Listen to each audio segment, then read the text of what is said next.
अस्सलाम वालेकुम viewers, welcome to lectures by Waqas Aziz. पिछली वीडियो में हमने पहला एजेंट ऑफ सोशलाइजेशन डिस्कस किया, फैमिली। इस वीडियो में हम सेकंड एजेंट ऑफ सोशलाइजेशन को डिस्कस करेंगे, स्कूल को। फैमिली हम कर चुके हैं, अभी हम स्कूल को डिस्कस करेंगे। आ जाएं जी स्कूल के हवाले से।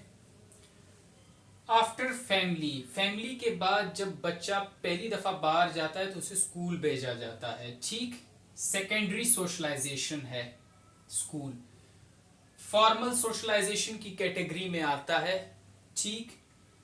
हमने जब भी हमने ये पढ़ा था कि फॉर्मल सोशलाइजेशन, हमने फॉर्मल और इनफॉर्मल सोशलाइजेशन में पढ़ा था कि फॉर्मल सोशलाइजेशन वो होती है जहाँ पे अथॉरिटी, रूल्स, डिसिप्लिन, ये चीज़ें हों, ठीक हो गया। तो स्कूल क्या है, फॉर्मल सोशलाइजेशन की कैटेगरी में आता है। यहाँ पे interaction with teachers and class fellows होता है।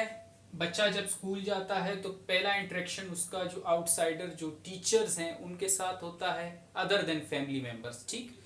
और उसके अलावा जो क्लास फेलोज हैं उनके साथ इसका इंटरेक्शन होता है। Learning at school is basically intellectual. हमने फैमिली में पढ़ा था पिछली वीडियो में कि लर्निंग जो फैमिली के अंदर है वो पर्सनल और इमोशनल होती है। स्कूल्स के अंदर जो लर्निंग होती है वो इंटेलेक्चुअल होती है, ठीक हो गया। आपके माइंड के ऊपर काम किया जा रहा होता है, आपके विजन को ब्रॉड किया जा रहा होता है थ्रू नॉलेज। अब आए स्कूल के अंदर। स्कूल के अंदर सोशलाइजेशन कैसे होती है, किस तरह हम सीख रहे होते हैं, किस तरह हम लर्निंग प्रोसेस से गुजर रहे होते हैं, ठीक। एक बच्चा जब स्कूल जाता है तो वो पंक्चुअलिटी सीखता है कि अगर 8 बजे स्कूल लगना है तो मुझे 7:45 तक पहुंचना है, ठीक हो गया। छुट्टी किस टाइम होती है, एक क्लास और दूसरी क्लास की टाइमिंग क्या क्या है, ब्रेक का टाइम क्या है। पंक्चुअलिटी आती है बच्चे के अंदर, और यही पंक्चुअलिटी फिर आगे जाके सोसाइटी में उसे हेल्प करती है। रेगुलरिटी आती है बच्चे के अंदर कि मैंने सिर्फ एक संडे की छुट्टी है, बाकी जितने डेज हैं मैंने स्कूल जाना है रेगुलरली, ठीक। रेगुलरिटी आती है। क्लीनलीनेस आती है क्योंकि स्कूल में आपकी यूनिफॉर्म, आपका हेयर कट, इन सब चीज़ों को चेक किया जाता है, तो वहाँ से भी सेंस ऑफ क्लीनलीनेस आ रहा होता है। रिस्पेक्ट आ रही होती है कि आपने टीचर्स की रिस्पेक्ट करनी है, वो आपको कुछ कहें तो आपने उनको फॉलो करना है।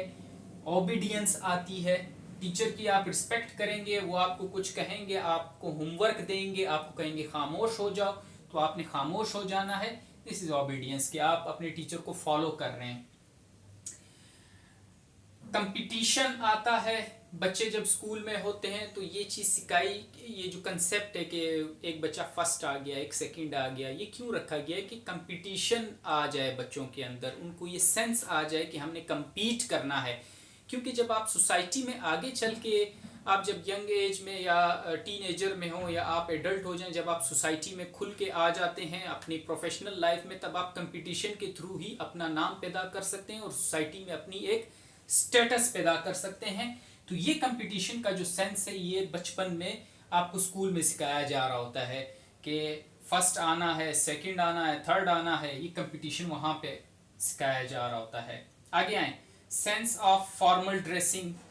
अब आप जब स्कूल जाते हैं तो आप कोई भी यूनिफॉर्म या कोई भी आप समझ लें कपड़े पहन के नहीं जाते, आपको एक स्पेसिफिक यूनिफॉर्म होता है, उसका स्पेसिफिक कलर होता है, टाई होती है, शूज़ का एक स्पेसिफिक कलर होता है।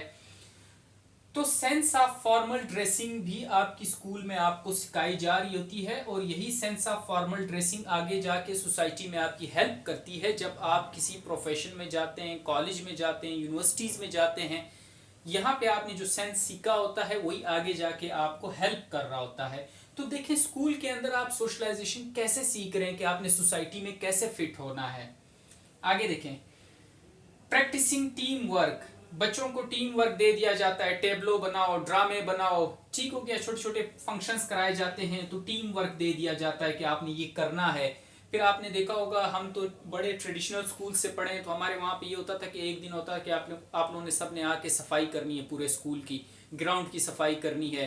कोई मैच हो रहा है तो वहाँ पे आपने ग्राउंड को चूने से उसकी बाउंड्रीज को मार्क करना है। तो हम बच्चे होते थे, हम लोग ही कर रहे होते थे सारा कुछ।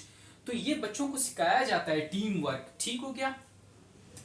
फिर टीम वर्क के अंदर एक और चीज देखें, आपकी क्लास का एक मॉनिटर होता है या जिसको आप परफेक्ट कहते हैं। अब वो परफेक्ट टीचर से कोई कमांड लेके आता है और आपको आके बता देता है, यही परफेक्ट होता है जो आपकी क्लास के उसको क्या नाम है, डेकोरम को कंट्रोल करता है, ठीक हो गया। In the absence of teacher. अब समझ आई बात की। यूजेज ऑफ टेक्स्ट बुक्स, आपको टीचर्स बताते हैं कि आपने टेक्स्ट बुक, कौन सी टेक्स्ट बुक किस सब्जेक्ट की है और उसको कैसे यूज करना है। आपने बचपन में देखा होगा या अभी आप बच्चों की बुक्स देख लें तो स्टार्ट में जब ABC की आप उनकी बुक देखते हैं तो वहां पे डॉट्स लगे होते हैं। अगर A लिखा है तो A के साथ इस तरह डॉट्स डॉट्स में A लिखा होता है। बच्चे को बताया जा रहा होता है कि आपने किस तरह इस बुक को यूज करना है, पेंसिल को किस तरह आपने घुमाना है इसके ऊपर, और साथ साथ यहीं से आपकी राइटिंग स्किल्स भी ठीक हो रही होती हैं। तो ये देखें अगला पॉइंट राइटिंग स्किल्स का है कि स्कूल में ही आपको राइटिंग स्किल्स सिखाई जा रही होती हैं। पेन को आपने कैसे होल्ड करना है, रबड़ जो होता है उसको आपने कैसे यूज करना है, पेंसिल को शार्प कैसे करना है, ठीक हो गया। उसके बाद आगे आए, यही स्कूलिंग जो है आपको लिटरेट बना रही होती है ताकि आप सोसाइटी के अंदर जब जाएं तो आप इस काबिल हों कि आप लिख भी सकें, पढ़ भी सकें, ठीक हो गया। Learning language other than mother tongue, अब आप जब स्कूल जाते हैं तो उनमें इंग्लिश मीडियम स्कूल आप जाते हैं तो वहाँ पे आप अपनी मादरी ज़ुबान को साइड पे रख के एक नई ज़ुबान सीख रहे होते हैं, इंग्लिश लैंग्वेज। तो स्कूल आपको प्लेटफॉर्म प्रोवाइड करती है कि आप अदर लैंग्वेजेस भी सीख सकते हैं। फॉर एग्जांपल एक बंदे का बैकग्राउंड जो है वो पश्तो बैकग्राउंड है, घर में उनकी मादरी लैंग्वेज पश्तो है, लेकिन जब वो स्कूल जाता है तो वहाँ पे वो उर्दू भी सीखता है, इंग्लिश भी सीखता है, तो 2 लैंग्वेजेस सीख रहा है, ठीक हो गया। आगे आए, करेक्ट प्रोनाउंसिएशन, आपको स्कूल में जो अल्फ़ाबेट्स होते हैं इंग्लिश के या उर्दू के, जो हरूफ तहज्जी होते हैं या जो वर्ड्स होते हैं, उनकी करेक्ट प्रोनाउंसिएशन आपको आपके टीचर्स सिखाते हैं, ठीक हो गया। अब अगर आपकी प्रोनाउंसिएशन करेक्ट होगी तो आप जब सोसाइटी में जाएंगे, बात करेंगे, तो लोग वाकई में कहेंगे कि पढ़ा लिखा है, इसकी प्रोनाउंसिएशन से पता चलता है। आपकी प्रोनाउंसिएशन इंतहाई ख़राब होगी तो वहीं से पता चल जाएगा कि ये लड़का पढ़ा लिखा नहीं है, ठीक हो गया। आगे आए, रीडिंग स्किल्स आपके वहीं पे डेवलप होते हैं स्कूल के अंदर। आपको टीचर्स बताते हैं कि आपने रीड कैसे करना है, आपसे बाकायदा रीडिंग भी करवाई जाती है। तो ये भी स्कूलों का सिस्टम होता है, आपको सोसाइटी के लिए फिट किया जा रहा होता है।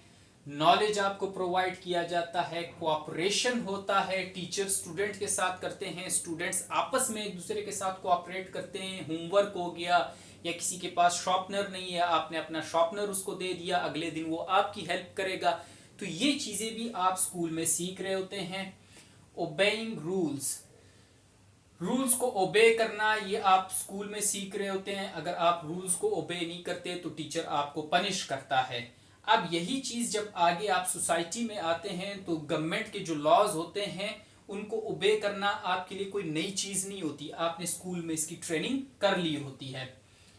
Testing potentialities through exams tests, फिर एक चीज़ आती है कि आपने जितना पढ़ा है आप अपनी पोटेंशियलिटीज को टेस्ट करें कि एग्ज़ाम आपसे लिया जाता है कि आपने जो चीज़ें पढ़ी हैं क्या आपको वो वाकई में याद भी हैं या नहीं। आपकी पोटेंशियलिटीज़ को टेस्ट करने का जो क्राइटेरिया होता है वो एग्ज़ाम होता है या टेस्ट होते हैं, ठीक। मेमोराइजिंग आपको सिखाई जाती है, चीज़ों को याद रखना। अथॉरिटी आती है, प्रिंसिपल की अथॉरिटी आती है जिसके अंडर आप होते हो, टीचर की अथॉरिटी आती है, आप उसके अंडर होते हो। फॉर एग्जांपल आपने लीव लेनी है तो आप टीचर के पास जाते हो कि मुझे छुट्टी चाहिए, तो टीचर आपको कहता है कि आप जाके प्रिंसिपल से बात करें या वाइस प्रिंसिपल से बात करें।